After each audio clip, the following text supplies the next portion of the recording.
let's start recording and then we'll get into it. Yes. All right. On this 18th of June. It's a lovely day. Hot. It's a hot day. It's just beginning to get a little steamy here. I've been on sprinkler duty since 5 a.m. So you started sprinkling at 5 a.m.? Yeah, and you just squeeze the hose and you go. Well, why don't you get one that just goes back and... Oh yeah, no, it has to be done in sections. You see, well, actually, that's true too. I get my marching orders. Now, you see the section there with the, no, I want the herb garden. No, that has to be done second. Oh, yes. Does she just leave you notes or does she follow you around? Oh, no, I get marching orders and then her Subaru kind of drives down the street, and then about an hour later I start getting emails. Did you get the herb garden? The guy next door is hoovering his roof. That's right. Did you get the herb garden? Yes, I got the herb garden. Everything's just fine. Because they're very assiduous here because we have a permit to water because we've just put in a new lawn. So they give you a permit to exceed. Really? So this is part of water conservation. Oh yes, to exceed the daily limits up until a certain date. So, and if you don't follow the rules, they come up and they start ripping up your lawn. They start ripping pieces of your lawn and throwing them at the front door. Yeah. And then you show up with a shotgun at the front door, right? Oh, no. Big white truck says Ville de Saint-Eustache on it, and two guys named Jean-Guy start throwing stuff at your house. And they have a mask. And they have a Tim Hortons coffee and a mask on. Yeah. Watch that guy at 318. He's trouble. He's a lawn sprinkler. No, I've got two gooseneck hoses as well. Oh yes. And I do stuff that the sprinkler can't get out. We do that too. But she can't figure out how the sprinkler, and it's not because she can't figure it out. It's difficult to kind of maneuver. So I have to go out and churn the little thingies so that it's going more this way than that way. The breadth and the width and the these are very, very complicated matters as the rest of the world is struggling with famine and pollution. Yes. Yeah, and my main complaint today is when your birthday's passed and people say, happy belated birthday. Yes. The birthday has come and gone. It's not the birthday, it's your wishes. It's belated happy birthday. But your birthday's in August. I just had a quick little I know. I just somebody had a birthday recently. Okay. Can you unplug your thing there and plug it back in? My hunch was incorrect. So. Okay. Yeah. How's the mic sound? It sounds. It was crackling there, but it seems to be okay now. Anyway, we have our guest waiting. We should admit her now. Yes, I think Shelagh Rogers, the host of the next chapter on CBC Radio. And please unplug and replug your microphone as we connect. There she is. Okay, will do. Okay. Hi, Shelagh. Mr. Terrier. Okay. Connect your audio.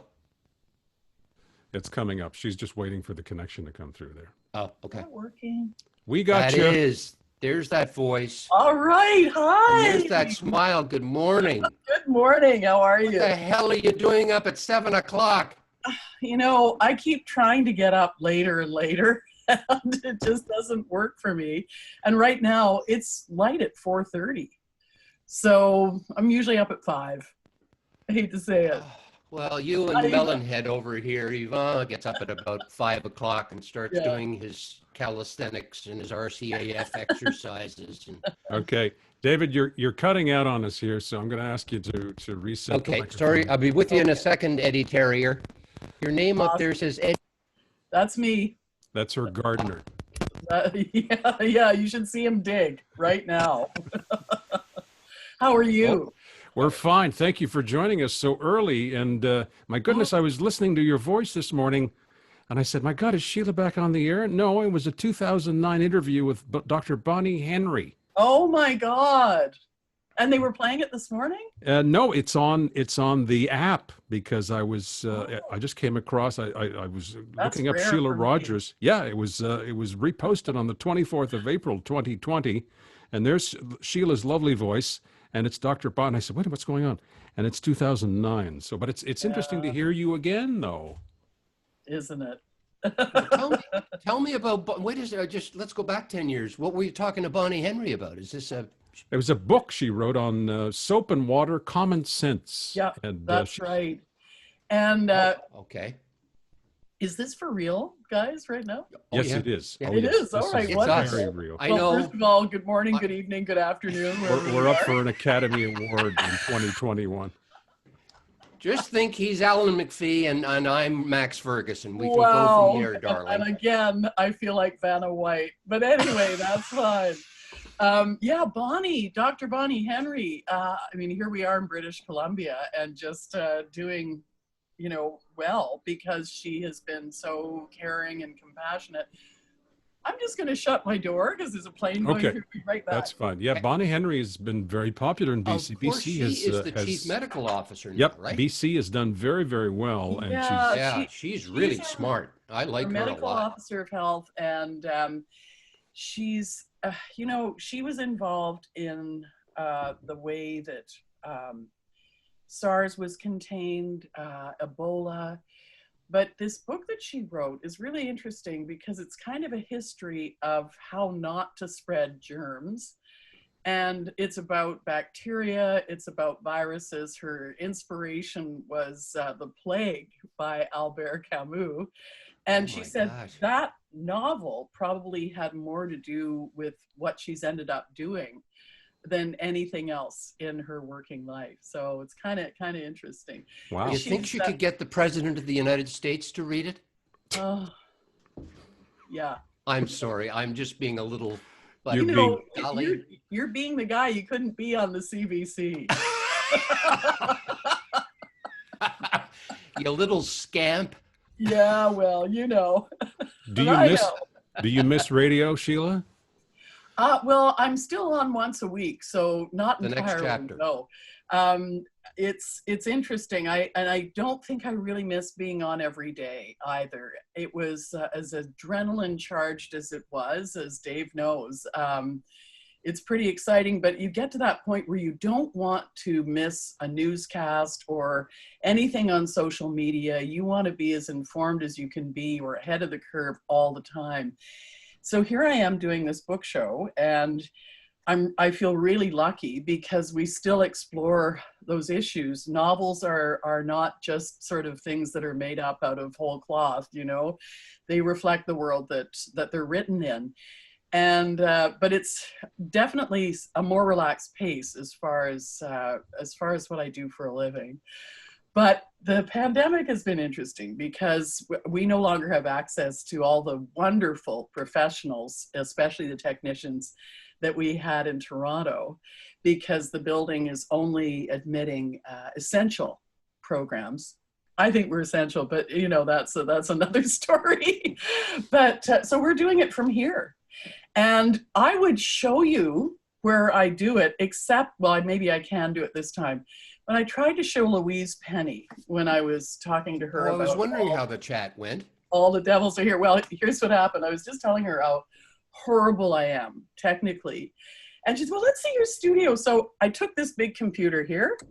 And what I wanted to do was just turn it around so that I don't know if you can see the microphone there. Yep. Oh, that's a Yeah. nice little setup. Mhm. That's where we do it. But as I was turning the computer, I sort of hugged it at the bottom and turned it off for 5 minutes during our Zoom call with 1,500 other people. So I just shouldn't be allowed near this stuff. All of a sudden, she's talking to a milkman in Albuquerque, New Mexico. Oh, I shouldn't laugh. This is the man who is so technically brilliant that one day I did a mic test in studio, and the microphone was behind me. Yep. Yep. Yeah. I have pictures. I have photographs of it. Oh, golly. Oh, wow. Yeah. How did it go with Louise? Oh, well, Louise. She's fantastic. She's so warm and giving and thoughtful and real. And I think, and she's available. We're good friends. I think I sort of know how far I can go before I cross a line as an interviewer. I have to be careful of that and respectful. But she's she's great, and she was brilliant. And I think Brome Lake Books was very happy with the hour that we had together. And we're a bit of a 1-2 team. We did well, I called the tour the Fall of Louise. Back in the fall, I interviewed her 4 nights out of 5 in public settings about A Better Man, the last novel. That was when literary festivals were still happening across the country. We had such a good time. It was ridiculous. And there was one event that wasn't about the book. It was in Montreal, and it was part of the great big week that was all about death and palliative care, organized by Cappy Flanders. Oh, And my. on Sunday morning, we were in a synagogue in Montreal. And the title of our chat was Life, Death, and the Whole Damn Thing. But Louise and I added Life, Death, and the Whole Damn Thing plus Pretty chin hair. sparse matter to talk about, right? I'm sorry. Well, you know, Guy. What was that? it's We missed the last part of what you were saying. oh, Michelle. okay, yeah. The title we made it into was Life, Death, and the Whole Damn Thing plus chin hairs. Oh, okay. I'm sorry. And I'm just going to step back. And Bronstetter, of course, walked all over your line as he does on a regular basis. He doesn't listen to it when people speak, and that's why the damn microphone is behind him sometimes. You know, I've got 2 beautiful listeners here. I won't take that for reals. But we you know, yeah, I mean, you think it's heavy, and of course it is. Like, it's you know, it's a hard thing to talk about. But Louise and I chatted about how, you know, when you're at a funeral or a memorial, inevitably something is going to happen that makes you laugh. And whether it's a memory of the person, or in my own case, I think about my stepfather's memorial, and he wanted just an old pine box, and that's what they got him. And not only that, they covered it with a hideous blue sheet. I don't even know if it was clean. And then they put a plastic doily on top. And when we walked in and we saw this, we all just totally lost it. So and my stepfather, he was a generous person in many ways, but I can't say he really was with money. So it was probably perfect tribute. But, you know, Life, Death, and the Whole Damn Thing, it's what Louise does in her books. The word now is pivot, right? You know, but she changes lanes very quickly from something that is absolutely devastating to hilarious. And, you know, Dave, you know her, she does that as a person. But it's a really great gift, and I actually think it really reflects what it is to be human. Yeah. Well, One note? Yeah. what about you, Sheila? Let's get back to you. Okay. Well, Okay. really, if we must. Pivot. Yeah, Pivot? it's time. Okay, It's time to pivot. So, Okay. how long have you been living in British Columbia? Since 2003. Okay. And I was sent here by the CBC. The then chair wanted to have some kind of national current affairs program coming from British Columbia.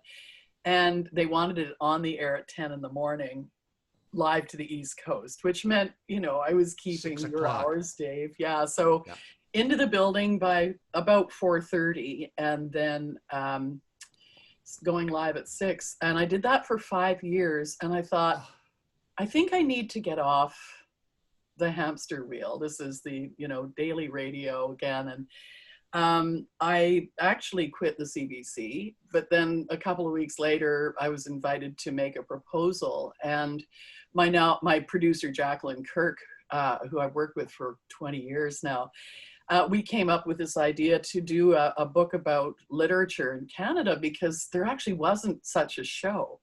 And, but at that point, okay, this is like, I hope this isn't too complicated.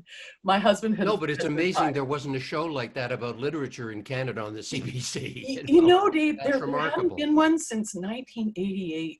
The program called Anthology, hosted by Robert Weaver, which launched I remember people that. like Alice Munro Alistair MacLeod and Austin Clark, and just so many great writers. So yeah, we sent it off, and I sent off 4 proposals. That's the one they accepted, and that's what I've been doing ever since. And then Would you ever move back east? Would I ever move back east? I miss the East. Are you from Ontario? Are you not, Sheila?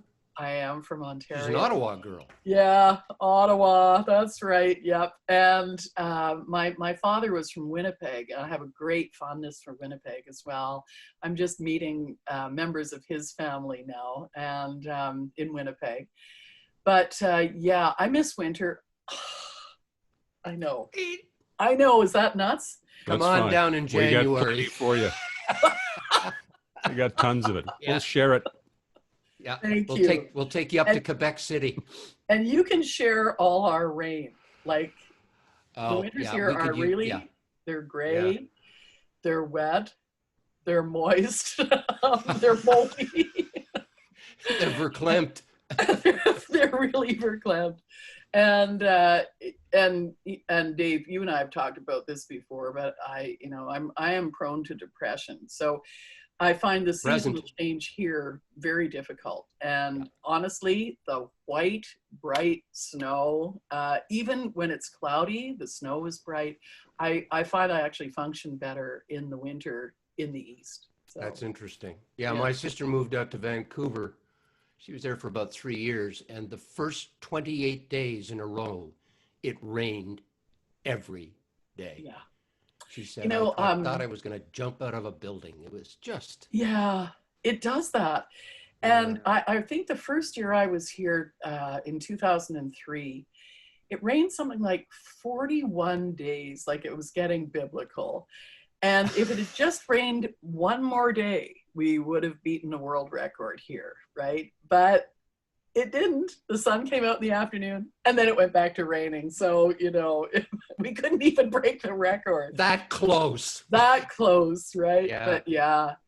But yeah, I do miss the East. A lot of my friends are still there, and in an odd way, this pandemic and this like Zoom, it's, Dave, I know you on Facebook these days, right? But the fact we can do this is incredible.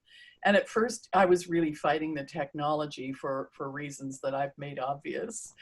But now I'm really embracing it, and I'm very grateful for it. And my mother's in a home in Ottawa, and we've been able to do FaceTime chats. And that's just been such a blessing. It really has. So I think there are good things about this, and it's good to look at it in the way that it's positive. I mean, yeah, it's messed us up in a lot of ways. Not the virus. I'm not talking about that. I'm just talking about the technology. Just getting used to it takes a long time for people my age, but the benefits are incredible. You started in private. You started in private radio, didn't you, Sheila? I'm sorry, David. Yeah. No, you go ahead, Eva. Yeah. Where? Yes, in Kingston. Kingston. Yep, a station called CFMK. This is what I had to say. CFMK, where the K stands for country. Oh boy. Did you ever do it without laughing?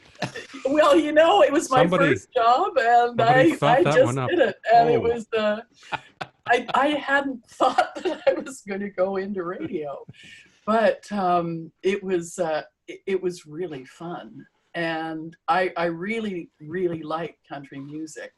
I especially, I like the really old stuff. I like the roots of it so much, and I don't know if you saw the Ken Burns documentary, which was fabulous, but yeah. You mean like Hank Williams, going back that far? Like Hank Williams, like Mother Maybelle Carter, and the bluegrass roots and the gospel roots, and it's great music, and I've often thought, now that I'm reading novels that maybe are 400 pages, some country songs, actually any kind of song, can be a novel in 4 minutes. It's 4 Strong Winds. Whoa, it's devastating. Oh my gosh. Yeah. Songs like that, just really good songwriting kind of blows my mind too. So where did we go from CFMK? We amazingly went to the CBC in 1980 with a little stop in television for a couple of years. You were at CKWS, weren't you? That's right. Yeah, I did the weather. It was the late night weather girl. That's what they called me. And I also did a daily half-hour interview program called Talk of the Town. It sounds so quaint now, but I was the host, researcher, and producer. And I was really, really bad at research, I have to say. Yeah, I've done shows like those. That is one big egg, Mrs. Smith. Yeah. Exactly. And then you've got 27 minutes to fill after that. Right? Oh, okay. My worst story. And there are a lot of lessons in this story, and it is something I think about a lot. But I got a call from a publicist in Toronto saying Timothy Finley has just won a Governor General's Award for the wars. And I thought, would you like to talk to him? Sure, Governor General's Award. Gee, that's great. So Timothy Finley arrives with the person I take to be his driver, named Bill. And we get into the studio, and so I said, well, like, what did you do to earn a Governor General's Award? And he said, well, I wrote this book called The Wars. And I said, you wrote a book? And you got a medal? And he said, well, what did you think it was? And I thought it was a military honor. And what I thought was, I just asked him about what he did in the wars. And he didn't look that old, actually, but he, maybe could have served in Korea. Yeah. But it was such a nightmare. But he turned it around for me and said, would you like me to tell you the story of the wars? I see. Oh, That's God a pro. love him. That's a He's pro. a very generous man. Yeah. He That's really is. That's a generous professional. man. Yeah. Yeah. And yeah, so he did, and he kept saying, would you like to know what happens next? And I was like, yes, oh yes, I'd love that. And okay, but 10 years after this embarrassment, I was hosting a national arts program called State of the Arts. They still can't really believe it, but Margaret Lawrence had just died, and they decided they would get a panel together of Alice Munro, Audrey Thomas, and Timothy Finley. And Timothy Finley came into the studio, and he looked at me and said, oh, Bill, it's that girl. It's that girl who kept saying yes, oh yes. And then I said, Mr. Finley, I'm so thrilled you still have the same driver. And Bill was his longtime companion, like for 30 odd years, maybe more. Okay. Anyway, we became really good friends. Oh my goodness, that's a great He's a story. sweet man. Well, he was The a biggest wars lovely man. he fought were when he started out in acting in Stratford, Yeah, you're He right. was one of the early ones, yeah. He was, and I wish, I don't know, I've never seen any film footage of him on stage, but I bet he was magnificent. Yeah. And then he just wanted to tell his own stories. That's wonderful.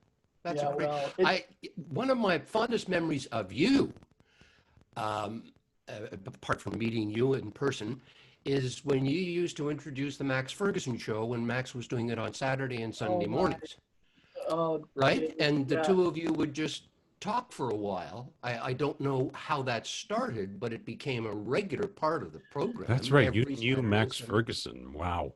Well, it was yeah, fun. I have been very, very lucky to have worked with some of the iconic broadcasters of our time, and certainly there's only one Max Ferguson. But I still don't know why, after Alan McPhee retired, I got the tap, and I guess Max had heard me reading mail with Peter and Peter Zosky, and so I started doing that, and we didn't really have a plan. We just sort of talked about how our week was. We both loved dogs. We both loved gardening, and that's sort of how it would go. Of course, the giant Monty Python foot of CBC management came down on our heads and said, enough with the banal chit chat. Oh, you're kidding. No, I'm serious. Well, No, come on, this is the CBC day, but you've Yeah, been there well, before. we know this. know. Yeah. Yeah, but You know what's going on. it was funny. We then were given topics to discuss. We'd look at this day in history. The first beer was brewed in Shaftesbury. It was like, I don't even know who was picking these things, but it was kind of a disaster. But more than that, listeners were writing and saying, why aren't they just talking to each other anymore? And then it went back to our banal chit chat, but we were limited. We could only do it for 2.5 minutes. And we never really paid attention to that. But Good for you guys, because it was a wonderful part of waking up on the weekend in Canada. It was really fun. He was. That's probably why management hated it. He had a lot of innings with management over his career, but we've been so blessed to have his broadcasts. Well, it was lovely afterwards, too, because then he'd go to some woman speaking in a Wiltshire accent. He had the most incredibly eclectic recordings. Yeah, he really Steele did. from Alan McPhee. Oh, God, he was a fun guy. Now here's Max. What a great, one of my favorite books of all time. Well, they it's went fun, to Parliament. fun, Yeah.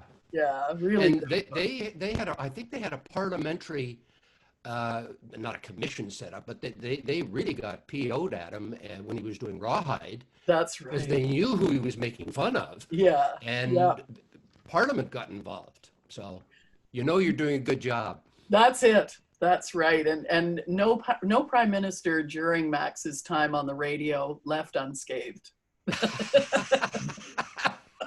Although I think Mike Pearson got it. Diefenbaker didn't.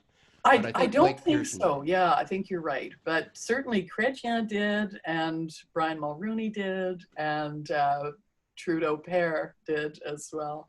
But, Yeah. So, Sheila, are you happy where you are right now? talking to you, yes. In British Columbia, in your studio. Like a politician. It's interesting. I feel like I suppose like many of us right now, I feel a bit restless. I'm on not just an island like Vancouver Island. I'm on a Gulf island, which is smaller, and it's been an amazing place to ride out the lockdown. It's lovely here, and I totally acknowledge my great good fortune. But I really miss people, and I want to get out. And I still have, this is another amazing thing.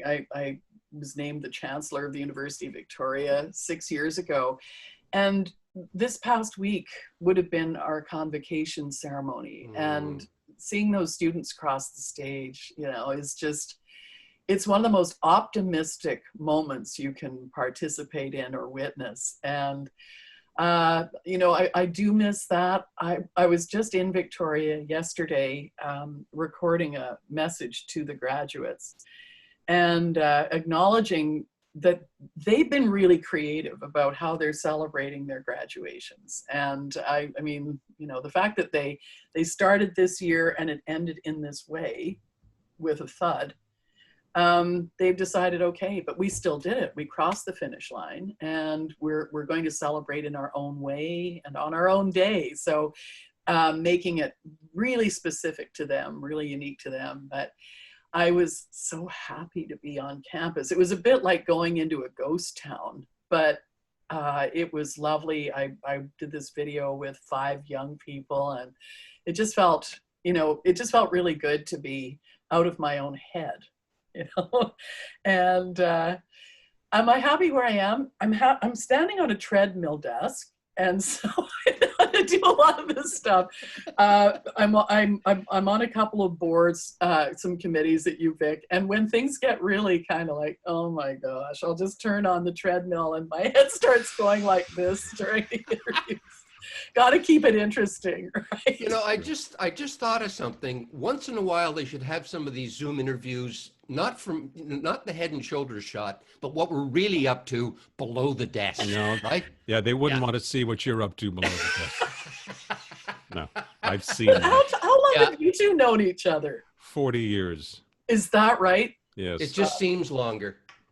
What a beautiful friendship. Like you're Rick and Louie. Oh, from we've had Casablanca. great fun. You and I have met. I've never met Sheila. I've been a fan for a long, long time, and I want to Thanks. thank you for joining us this morning. Oh, listen, Uh, it's been a real pleasure. Honestly, I feel like you've just given me an injection of laughing gas for one Oh, thing. aren't you sweet? Oh, it's That's great. It's lovely. But great to hear your voice. It really is. well, Who's lovely to hear both of yours, and thank you for your great gift of conversation. It was Oh, really fun. aren't you sweet? And Well, who's Eddie Terrier? Eddie is my dog. He's Yeah. he's the guy who's out in the garden right now Okay. digging away. He's a Okay. puppy. Well, he's 2 years old, but yeah, he's my Zoom name. Eddie's a great name for a dog. If you can't name him Moose, Eddie's almost as good. that works too. Enjoy the Yeah. rest of your day, Ms. Rogers. Thank you. Thank you so much, Thank you Sheila. very much. Lovely, Hugs. lovely to be with you both. Thank Bye. you. Bye now. Bye. Yes, what She a just treat. doesn't know what to do with her day. What a treat to hear and see the face behind the voice, and that's lovely. Absolutely. She's such a cutie pie. Yep. Yep. So Yeah. I Okay. I made 700 pages of notes.